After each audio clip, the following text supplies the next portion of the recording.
दौंडमध्ये वर्षीय महिलेच्या खून प्रकरणी अवघ्या तासांत दोघांना अटक।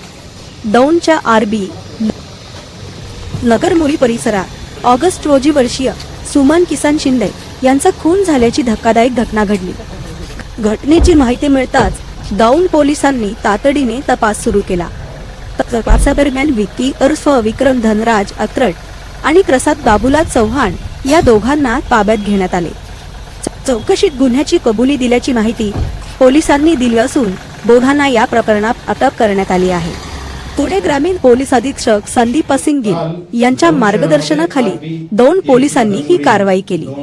खुनामागील नेमके कारण आणि या प्रकरणातील इतर बाबींचा पुढील तपास दौंड पोलिसांकडून सुरू आहे।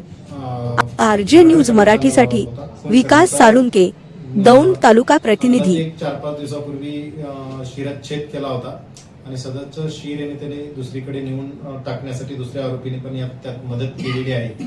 या अनुषंगाने पुढील तपास सध्या सुरू आहे। आणि ते शीर काय मिळाले का सर? काय ताब्यात घेण्यात आले? शीर ते अद्याप मिळालेलं नाहीये, पण त्याने जिथं टाकलेलं आहे ते निवेदनद्वारे सांगितलेलं आहे पोलिसांना।